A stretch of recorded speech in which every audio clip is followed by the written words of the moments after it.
नमस्कार। प्रादेशिक समाचार के साथ मैं मुग्धा तिवारी। पहले मुख्य समाचार। राज्य के 12 जिलों में कल से 5 दिनों तक चलेगा फाइलेरिया उन्मूलन कार्यक्रम। स्वास्थ्य कर्मियों द्वारा बूथों और घर घर जाकर लोगों को दी जाएगी दवा की खुराक। देश में कोविड रोगियों की संख्या घटकर कुल संक्रमितों का 1.09% हुई। पिछले साल मार्च के बाद सबसे कम मरीज। झारखंड में 213 सक्रिय मामले। सूचना और प्रसारण मंत्रालय आजादी के अमृत महोत्सव को लेकर कल से 29 तारीख तक विशेष सप्ताह मनाएगा।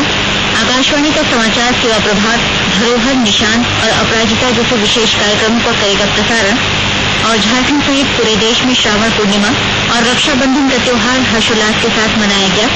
राष्ट्रपति, प्रधानमंत्री, राज्यपाल और मुख्यमंत्री ने लोगों को दी शुभकामनाएं। और अब समाचार से पहले एक जरूरी संदेश। देश भर में 18 वर्ष से अधिक आयु के सभी लोगों के लिए सरकारी केंद्रों में निःशुल्क टीकाकरण अभियान चलाया जा रहा है। हमारे युवा श्रोताओं से अपील है कि वे कोविड रोधी टीका जरूर लगवाएं और दूसरों को भी इसके लिए प्रेरित और सहयोग करें। कोरोना महामारी के प्रति आप कोई भी लापरवाही न बरतें, क्योंकि कोरोना अब भी हमारे लिए बड़ा खतरा बना हुआ है। जब तक आवश्यक न हो, घर से बाहर न निकलें और इन आसान उपायों का पालन करें। मास्क लगाएं, 2 गज की सुरक्षित दूरी बनाए रखें, बार-बार हाथ धोएं और चेहरा साफ रखें। कोविड से संबंधित जानकारी और मार्गदर्शन के लिए राष्ट्रीय हेल्पलाइन काम कर रही है। इनके नंबर हैं 011-2397-8046 और 1075। इसके अलावा राज्य हेल्पलाइन नंबर 104 डायल कर समस्या का त्वरित समाधान लिया जा सकता है। और अब समाचार विस्तार से। राज्य के 12 जिलों में कल से फाइलेरिया उन्मूलन के लिए मास ड्रग एडमिनिस्ट्रेशन MDA कार्यक्रम चलाया जाएगा। 27 अगस्त तक चलने वाले इस कार्यक्रम का वर्चुअल उद्घाटन स्वास्थ्य मंत्री बन्ना गुप्ता करेंगे। राष्ट्रीय स्वास्थ्य मिशन के अभियान निदेशक उमाशंकर सिंह ने आज बताया कि गिरिडीह, चतरा, दुमका, पूर्वी सिंहभूम, गढ़वा, गोड्डा, हजारीबाग, खूंटी, लोहरदगा, रांची, पश्चिमी सिंहभूम और सिमडेगा में कोविड-19 के मानकों का अनुपालन करते हुए स्वास्थ्य कर्मियों द्वारा बूथ और घर घर जाकर लाभुकों को फाइलेरिया रोधी दवा की खुराक दी जाएगी। वहीं 1 वर्ष से कम उम्र के बच्चों, गर्भवती महिलाओं और अति गंभीर रूप से बीमार व्यक्तियों को यह दवा नहीं खिलाई जाएगी। 1-2 वर्ष के बच्चों को सिर्फ एल्बेंडाजोल की खुराक पिलाई जाएगी। देश में राष्ट्रव्यापी कोविड टीकाकरण अभियान के अंतर्गत 58 करोड़ 14 लाख से अधिक टीके लगाए जा चुके हैं। स्वास्थ्य मंत्रालय ने बताया कि कल 52,23,000 से अधिक टीके लगाए गए। देश में कोविड से स्वस्थ होने की दर बढ़कर 97.57% हो गई है, जो पिछले वर्ष मार्च के बाद सर्वाधिक है। कल 38,000 से अधिक कोविड रोगी स्वस्थ हुए। अभी तक 3 करोड़ 16 लाख से अधिक व्यक्ति संक्रमण से मुक्त हो चुके हैं। देश में कल 3,900 से अधिक लोगों में कोरोना संक्रमण की पुष्टि हुई। इस समय 3,53,000 से अधिक कोविड मरीजों का उपचार चल रहा है। कोविड मरीजों की संख्या कुल संक्रमित लोगों का 1.09% है। कल कोविड से 403 लोगों की मृत्यु हुई। इस महामारी से अब तक 4,34,000 से अधिक लोग जान गंवा चुके हैं। कोविड जांच की क्षमता में महत्वपूर्ण बढ़ोतरी हुई है और अब तक 50 करोड़ 62 लाख से अधिक जांच की जा चुकी है। झारखंड में कोरोना के मामले लगातार कम हो रहे हैं। फिलहाल पूरे राज्य में 213 सक्रिय मामले हैं। इसमें सबसे ज्यादा रांची में 103 संक्रमित हैं, जबकि बोकारो, चतरा, गढ़वा और सिमडेगा जिले में कोविड-19 का एक भी मरीज नहीं है।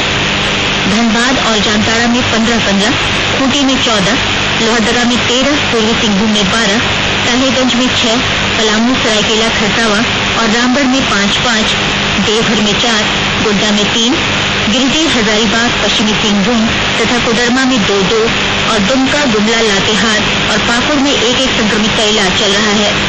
कोरोना से स्वस्थ होने की दर भी बढ़कर 98.46% हो गई है। वित्त मंत्री निर्मला सीतारमण कल नई दिल्ली में राष्ट्रीय मुद्रीकरण पाइपलाइन NMP लॉन्च करेंगी। यह केंद्र सरकार की ग्राउंड फील्ड बुनियादी ढांचा परिसंपत्ति के तहत 4 वर्षों में पूरी की जाने वाली पाइपलाइन परियोजना है। NMP निवेशकों के लिए निवेश के अवसर के साथ मध्यम अवधि में सरकार की ओर से आरंभ परिसंपत्ति मुद्रीकरण योजना के लिए दिशा निर्देश भी साबित होगा। सूचना और प्रसारण मंत्री अनुराग सिंह ठाकुर ने कहा है कि पूरे मॉनसून सत्र में विपक्षी दलों ने किसी भी मुद्दे पर चर्चा करने का कोई अवसर नहीं दिया। श्री ठाकुर ने हिमाचल प्रदेश के धर्मशाला में संवाददाताओं को संबोधित करते हुए कहा कि विपक्ष ने संसद में गतिरोध उत्पन्न किया, क्योंकि वह चाहता था कि सत्र निरर्थक रहे। वित्त मंत्रालय ने इंफोसिस के प्रबंध निदेशक और सीईओ सलील पारेख को कल बुलाने का निर्देश जारी करते हुए पूछा है कि 2.5 महीने बीत जाने के बाद भी आयकर दाखिल करने के लिए निर्मित ई पोर्टल अब तक ठीक से काम क्यों नहीं कर रहा है। गौरतलब है कि नया पोर्टल आरंभ होने के साथ ही इसमें कई त्रुटियां पाई गई थी, जिनके चलते आयकर दाता अपना कर दाखिल नहीं कर पा रहे थे। आयकर विभाग ने एक ट्वीट के माध्यम से यह जानकारी दी है कि कल से यह पोर्टल अनुपलब्ध हो गया है। आकाशवाणी के ताजा तरीन समाचारों के लिए आप हमारी वेबसाइट newsonair.com पर लॉग ऑन कर सकते हैं। ताजा समाचार ट्विटर हैंडल @AIRNewsAlerts और Facebook page all India radio news पर भी उपलब्ध है। आप प्रादेशिक समाचार एकांश के ट्विटर हैंडल @AIRnews_Ranchi और फेसबुक, इंस्टाग्राम पेज तथा YouTube channel AIR news Ranchi पर भी हमारे बुलेटिन सुन सकते हैं। प्रादेशिक समाचार आप आकाशवाणी रांची से सुन रहे हैं और अब पेश है कोरोना से बचाव के कुछ संदेश।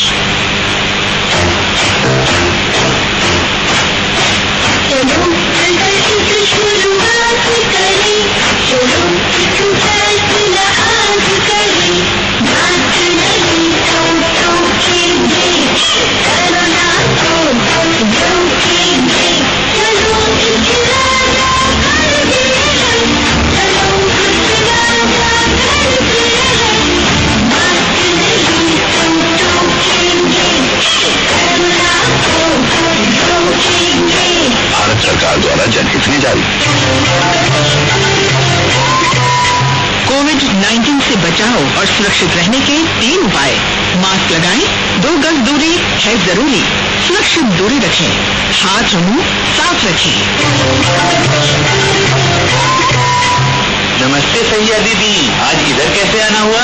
आपके बच्चों को कृमि मुक्ति की दवा खिलाने के लिए सरकार ने स्वास्थ्य कर्मियों को कोरोना सुरक्षा प्रक्रिया का पालन करते हुए घर घर जाकर कृमि मुक्ति की दवा देने का प्रशिक्षण दिया है। राष्ट्रीय कृमि मुक्ति दिवस कार्यक्रम का आयोजन 8 दिनों में 20 से 30 अगस्त तक आयोजित किया जाएगा। भविष्य हमारा। राष्ट्रीय स्वास्थ्य मिशन झारखंड सरकार द्वारा जनहित में जारी। केंद्र सरकार कोविड महामारी के दौरान लोगों की सुविधा के लिए बनाई गई राष्ट्रीय स्तर की हेल्पलाइन नंबर के बारे में लोगों को जागरूक कर रही है। सूचना प्रसारण मंत्रालय अपने विभिन्न विभागों के माध्यम से इन हेल्पलाइन के बारे में जागरूकता बढ़ा रहा है। विभिन्न हेल्पलाइन नंबर इस प्रकार हैं। कोविड संबंधी सवालों के जवाब देने के लिए स्वास्थ्य और परिवार कल्याण मंत्रालय की हेल्पलाइन है 1075, राज्य हेल्पलाइन नंबर है 104, महिला और बाल विकास मंत्रालय की चाइल्ड हेल्पलाइन है 1098, वरिष्ठ नागरिकों के लिए सामाजिक न्याय और अधिकारिता मंत्रालय की हेल्पलाइन है 14567, मनोवैज्ञानिक सहायता के लिए राष्ट्रीय मानसिक स्वास्थ्य और तंत्रिका विज्ञान संस्थान निम्हांस का नंबर है 0804 611 0007, आयुष कोविड परामर्श हेल्पलाइन नंबर है 14443 और my gov WhatsApp app help desk number है 9013151515। देश के 75वें स्वाधीनता दिवस समारोह के उपलक्ष्य में आजादी का अमृत महोत्सव के अंतर्गत प्रादेशिक समाचार एकांश आकाशवाणी रांची द्वारा स्वाधीनता संग्राम और उसके गौरवशाली इतिहास पर 18 अगस्त से साप्ताहिक अमृत महोत्सव क्विज का शुभारंभ किया गया है।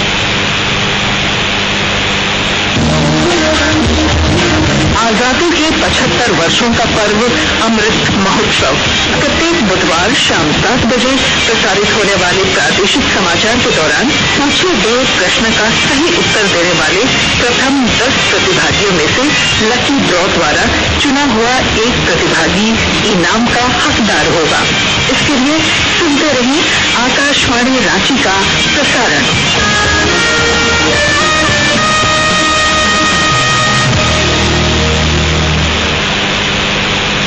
सूचना और प्रसारण मंत्रालय आजादी के अमृत महोत्सव के हिस्से के रूप में इस महीने की 23 से 29 तारीख तक विशेष सप्ताह मनाएगा। इस दौरान आकाशवाणी के समाचार सेवा प्रभाग और इसकी क्षेत्रीय इकाइयां धरोहर, निशान और अपराजिता जैसे विशेष कार्यक्रमों का प्रसारण करेंगी। धरोहर में स्वाधीनता सेनानियों के भाषण प्रसारित किए जाएंगे। निशान कार्यक्रम के अंतर्गत 75 ऐतिहासिक स्थलों की जानकारी दी जाएगी। अनजाने स्वतंत्रता सेनानियों के नाम से कार्यक्रम भी प्रसारित किए जाएंगे। आकाशवाणी की क्षेत्रीय समाचार इकाइयां स्वतंत्रता संग्राम के दौरान दिन विशेष के महत्व पर प्रतिदिन 5 मिनट के कैप्सूल का प्रसारण कर रही है। आकाशवाणी राष्ट्रीय और क्षेत्रीय प्रश्नोत्तरी कार्यक्रम भी प्रसारित कर रहा है। दूरदर्शन देशभक्ति पर आधारित फिल्मों का महोत्सव आयोजित करेगा। इस दौरान स्टार्टअप, डिजिटल क्रांति, अनुच्छेद 370 के निरस्तीकरण और रक्षा और अंतरिक्ष जैसे विषयों पर दूरदर्शन विशेष कार्यक्रम प्रसारित करेगा। डीडी इंडिया पर भारतवंशियों, सिनेमा और विश्व मामलों पर भारत की पहल से संबंधित मुद्दों पर कार्यक्रम प्रसारित किए जाएंगे। देवघर जिले के सदर अस्पताल में नवनिर्मित ऑक्सीजन प्लांट का आज विधायक नारायण दास ने उद्घाटन किया। इस मौके पर उन्होंने कहा कि कोरोना की संभावित तीसरी लहर को लेकर स्वास्थ्य सुविधाओं को बेहतर बनाने की दिशा में इस प्लांट का निर्माण किया गया है ताकि मरीजों को ऑक्सीजन की किल्लत नहीं हो। जिले के उपायुक्त ने बताया कि ऑक्सीजन प्लांट से पाइपलाइन के जरिए सभी वार्डों में ऑक्सीजन की आपूर्ति की जाएगी। गढ़वा जिले में कल से फाइलेरिया उन्मूलन अभियान शुरू होगा। इस दौरान लोगों को फाइलेरिया रोधी दवा की खुराक दी जाएगी। विस्तृत ब्यौरा दे रहे हैं हमारे गढ़वा संवाददाता। स्वास्थ्य विभाग द्वारा गढ़वा जिले को फाइलेरिया जोन के रूप में चिन्हित किया गया है, इसलिए स्वास्थ्य विभाग जिले से फाइलेरिया उन्मूलन के लिए विशेष अभियान चला रही है। इस दौरान जिले के कुल 15,50,810 की जनसंख्या में से 13,64,713 लोगों को फाइलेरिया की दवा देने का लक्ष्य लिया गया है। 23 अगस्त से शुरू हो रहे इस अभियान को सफल बनाने के लिए 1,354 बूथ बनाए गए हैं।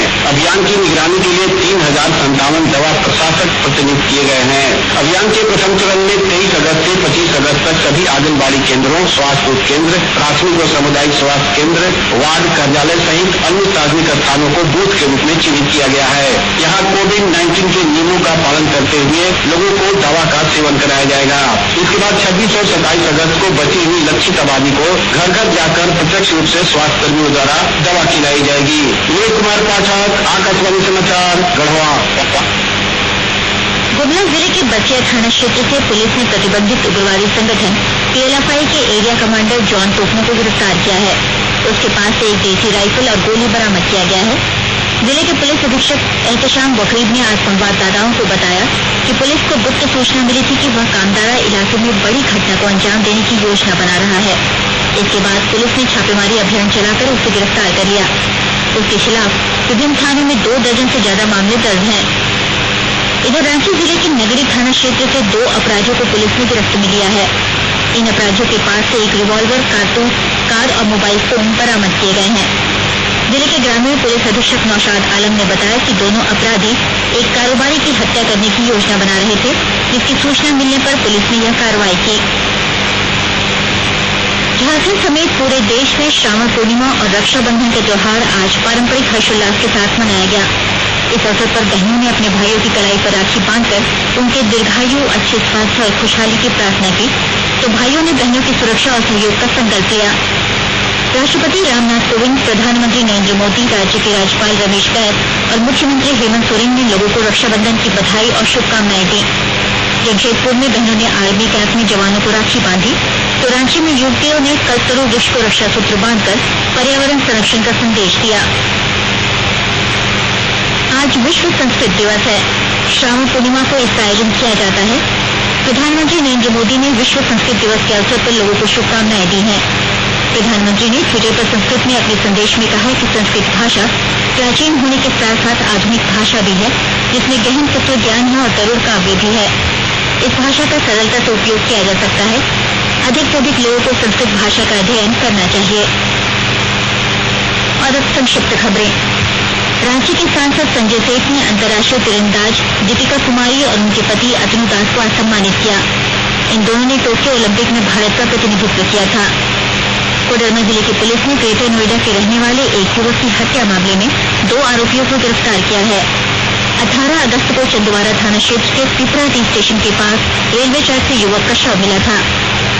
गिरिडीह जिले के बेंगाबाद थाना क्षेत्र के कर्णपुरा मोड़ के पास पिछले दिनों पुलिस और ग्रामीणों के बीच हुई झड़प में मारे गए 3 ग्रामीणों के खिलाफ दर्ज प्राथमिकी वापस ली जाएगी।